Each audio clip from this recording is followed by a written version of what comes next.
Well, hello everybody. It's been a while, hasn't it? So last time I recorded a video, I'd vowed that it was my last video. Now, you'll probably never see me again. Well, here's a turn up for the books. Here I am. So, of course, I haven't lost interest, I never did. But just the modern evolution, I suppose, has sort of put a dampener on it for me. But I will press on and continue with my love for these old phones. Now, this one is not a new phone, new to me. I've had this for a while, and I'll put a link in the description to the first look video that I did of this phone. When I got this, I already had the same model as this phone, but there was something wrong with it. It wouldn't, I can't remember, I'm sure the circuit board, the main PC board inside was all corroded, and I found another one by chance on eBay in the same two-tone blue, and I bought that one. I think the original one of these that I had was from 81. I think this one's from 1980. Yeah. So this is the one that you saw in the most recent first look video, which I've linked below. But I still haven't done anything with it in the 4 years that I've owned it, apart from put a line cord on it just to test it. When I got this phone, it wouldn't ring, and the original line cord that was on it, I think the original cord, I can't remember, it might have just been a white one, the plug was hanging off, but it did work. But for some reason the bell wire wasn't connected, the blue. The green wasn't connected either, but that's spare anyway. But obviously with the blue not connected, it wouldn't ring. So I connected this BT line cord to it with the correct terminal spades, and it still wouldn't ring. And I was scratching my head thinking, God, I don't know what's up with this now. So I left it for a while, and I got on with other stuff. COVID happened, all sorts of weird things happened in my life. But anyway, I got this out recently and had another look at it, and I thought, why have I not done anything with this phone? And I plugged it in to test it, and I thought, it doesn't ring. That's why. I remember now. I couldn't get it to ring. So I just had another quick look at it, and it turns out that the strap that's on the between T15, 16, 7, no, T16, 17, 18 and 19, the 4 terminals, there was a block terminal, you know, like you get with the hardwired 700 series phones and that sort of thing.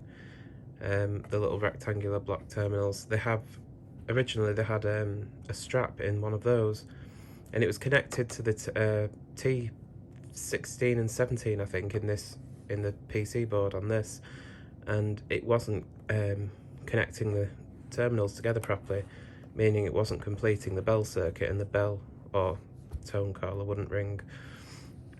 Obviously this doesn't have a bell, but anyway, what I'm going to do is, I've got this phone out now, and I'm going to strip it down and start restoring it. As you can see, the handset, it's got some sort of gunk on it. I don't know what that is.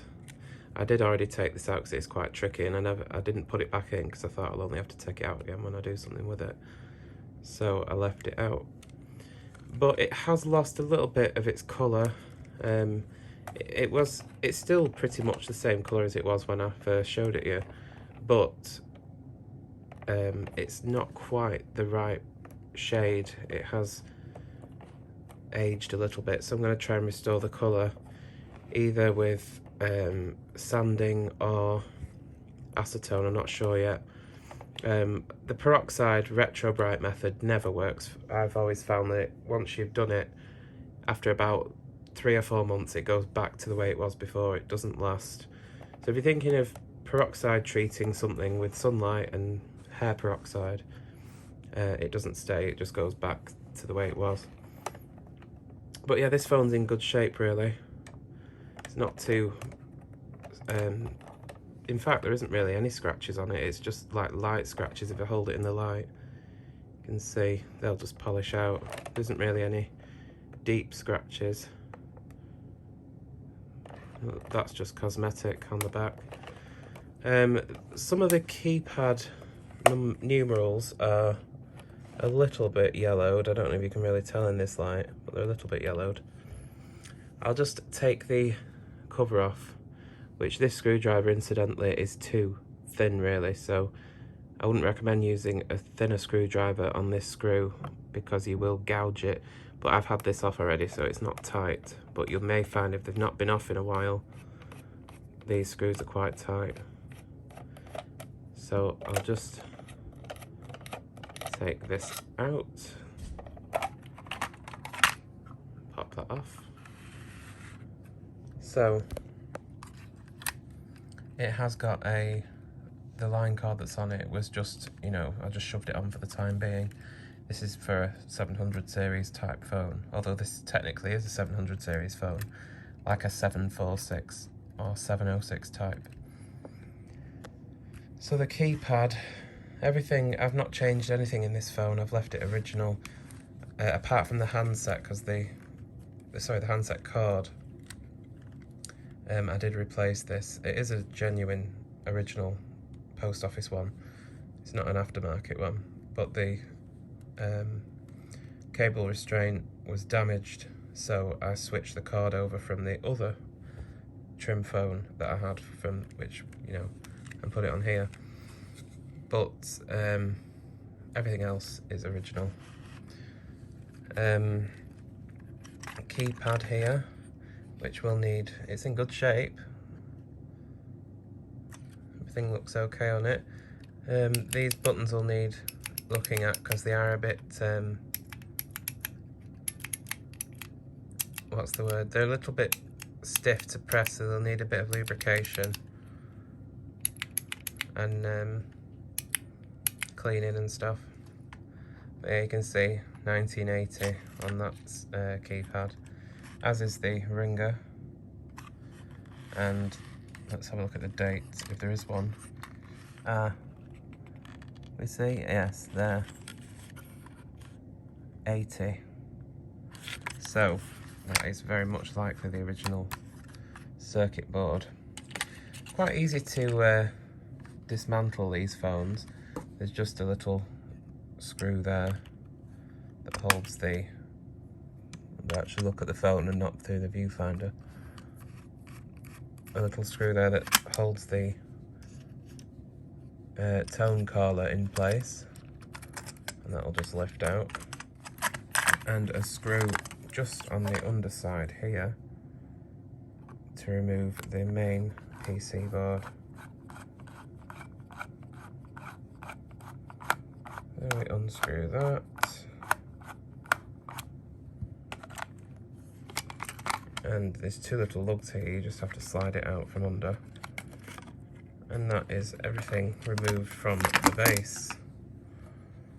Okay, you've got your ringer there, the main PC board, and the keypad. Or if this was a dial version, that would be dial. The handset is easy to dismantle. So there's a screw right on the top of the handset. Old Trimphones had it on the outside there, on the back of the handset.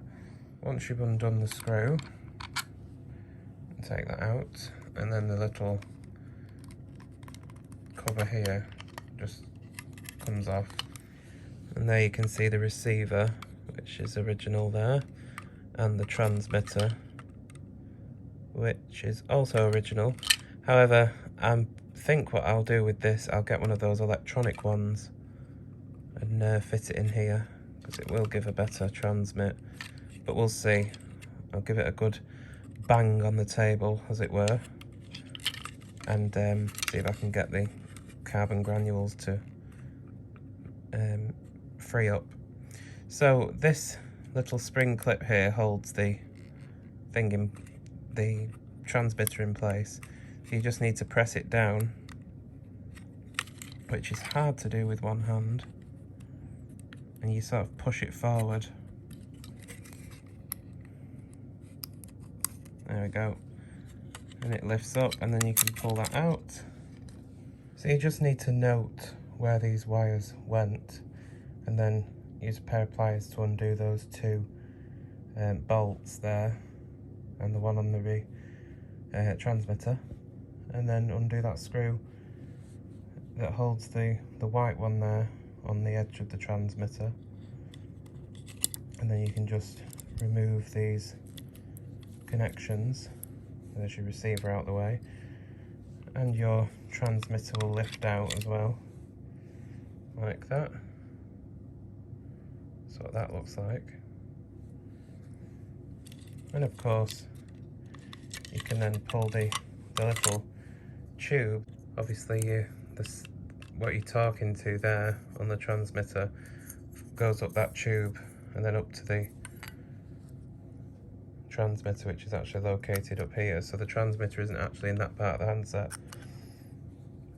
But anyway, to remove the grill section of the transmitter there, the cap if you like, you need to remove this little plastic plug, which you just prise out with a little flat bladed screwdriver, and then you can unscrew that screw there. There you go. You don't have to remove this panel here, but it's just nicer for cleaning and servicing. There you go. Then you can obviously pull the cable right out, and there is your handset freed. You can, if you want to, prise this out, but you'll probably end up breaking it the plastic trying to get this metal piece out, so it's best just to leave that in. But there we are. Keep your screws together and make sure you note where each one of them went. You don't want to be putting the screws in the wrong places. Make sure you keep any little seals and stuff, and they can be cleaned separately. And obviously I might, as I said, sand these down to see if I can get any more colour out of it. I mean, it's pretty good as it is. It's not horrific, is it? Let's be honest. I don't know why it shows up really light on camera. In real life it's much darker than this. I don't know. Anyway, so I do have an original Trimphone line card which I will be putting on this, and I'll have a look at these terminals and stuff, make sure everything's in order. Take apart the keypad, of course, which is easy enough to do. You can remove the frame here by removing that screw and that screw. If you turn it over, you can remove these 4 screws, which will remove the keypad, which you can access then the contacts, give them a clean. So hopefully not too long, unlike last time. I'll be back soon with another video once this is all back together, cleaned, polished, and hopefully fully restored. So until the next time, see you again soon.